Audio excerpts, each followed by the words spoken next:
Mereka ini jadi sorotan karena datang ke mall tapi nggak beli barang. Paling cuma beli minum sama bayar parkir.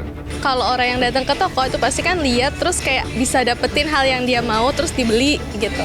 Bisa jadi sebuah sinyal kalau ekonomi negeri ini lagi nggak baik-baik aja. Data menyebutkan masih ada 109 juta pekerja kita yang penghasilannya di bawah UMR. Ini adalah sinyal dari pelemahan daya beli masyarakat. Kenalin pasangan paling sering nongol di mall akhir-akhir ini, Rojali dan Rohana.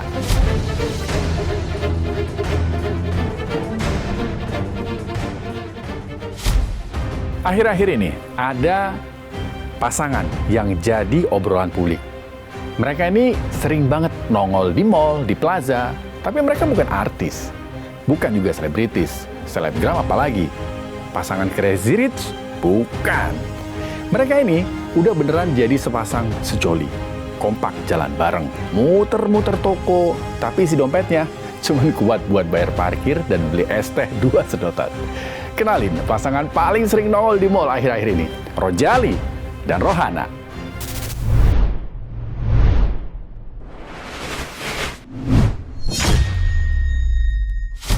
Rombongan ini disebut rombongan jarang beli dan rombongan hanya nanya. Mereka ini jadi sorotan karena datang ke mall tapi nggak beli barang. Paling cuma beli minum sama bayar parkir.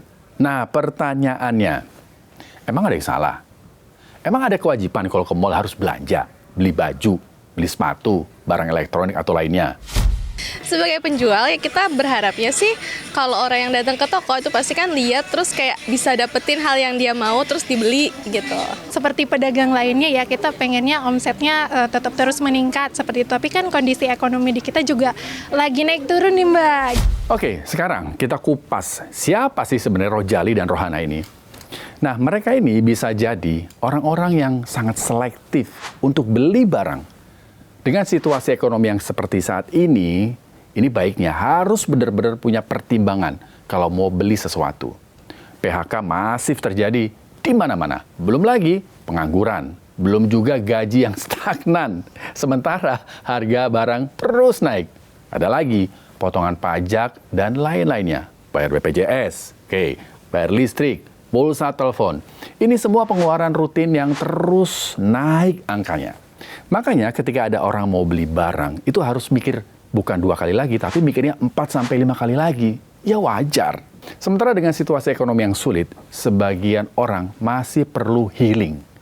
Nah ini dia nih, ke mall itu jadi healing paling murah. Kenapa paling murah? Seperti yang saya bilang, paling cuma bayar parkir. Di dalam mall, mereka bisa santai, nongkrong, foto-foto, ya kan, buat story. Udah gitu adem, ada AC-nya. Mall rame, tapi yang belanja nggak ada. Atau cuma sedikit aja yang belanja. Yang untung siapa? Tukang parkir. Nah, kalau mau healing ke gunung atau puncak, pengeluaran pasti lebih gede. Kos bensin nih paling nggak ya. Kemudian ada makan. Belum lagi capek di jalan, yang kadang-kadang emosinya jadi terkuras habis. Jadi, Rojali dan Rohana ini bisa jadi sebuah sinyal kalau ekonomi negeri ini lagi nggak baik-baik aja. Pemerintah dong harusnya punya cara gimana supaya ekonomi cepat tumbuh. Bisa juga ini adalah sinyal dari pelemahan daya beli masyarakat. Ketika terjadi kenaikan harga yang signifikan terutama pada beberapa bahan pangan seperti beras, cabai, telur, dan kenaikan ini juga tidak dibarengi dengan kenaikan upah yang signifikan. Rojali dan Rohana ini juga bisa menunjukkan perpindahan tempat belanja dari offline pindah ke online store. Kalau belanja di online, harga udah pasti bersaing. Serbuan tawaran promo yang menarik. Nggak perlu capek-capek jalan, pindah-pindah toko. Tinggal scroll, kemudian check out. Nah, mereka cari contoh barang yang mau dibeli, itu bisa jadi carinya di offline store. Begitu udah dapat nih contohnya, di foto. Terus cari deh produk yang sama di online market. Data menyebutkan masih ada 109 juta pekerja kita yang penghasilannya di bawah UMR. Hal ini direspon oleh masyarakat, terutama kelas menengah, itu dengan belanja yang lebih selektif. Penghasilan masyarakat setelah dikurangi dengan pajak. Ini kan lebih representatif, lebih relevan ketika melihat kemampuan daya beli masyarakat. Data tersebut semenjak 2020 trennya negatif hingga sekarang. Sehingga ini kan tekanan yang akhirnya dirasakan masyarakat sehingga selektif di dalam melakukan belanja, termasuk ketika terjadi kenaikan harga tadi. Hingga akhirnya masyarakat ya realistis cari tempat di mana yang memberikan diskon yang paling banyak. Salah satunya adalah online store atau platform belanja online. Ada hal yang menarik juga untuk dibahas, ketimpangan data antara BPS dan Bank Dunia. BPS ngerilis tingkat kemiskinan 9,03% di bulan Maret 2025. Dengan pengeluaran Rp20.000 sehari, ini masuk kategori miskin. Cek deh, kalian punya pengeluaran berapa sehari?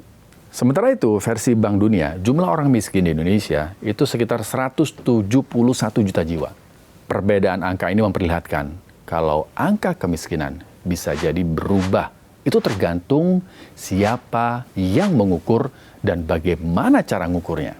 Tapi satu hal yang pasti, masyarakat bawah tetap hidup dalam kondisi sulit meski statistik nasional terus membaik. Jika Rojali dan Rohana terus menjadi fenomena, kita bukan hanya menghadapi krisis konsumsi, tapi juga krisis kepercayaan terhadap arah ekonomi bangsa. Pertanyaannya, benarkah ekonomi kita ini sedang tumbuh atau hanya angka-angka aja yang naik? Terima kasih sudah menyimak. Kalau ada usul tema apa yang mau dibahas, silakan tulis di kolom komentar. Saya Rizky Hasan, tetap waras, tetap kritis, merdeka. Makasih banget ya sudah menyimak Check Now. Kamu pengen kita bahas apa lagi? Silahkan tulis di kolom komentar. Dan jangan lupa like, subscribe, dan share supaya nggak ketinggalan informasi-informasi menarik lainnya di YouTube Official iNews. Saya Rizky Hasan, terima kasih dan sampai jumpa.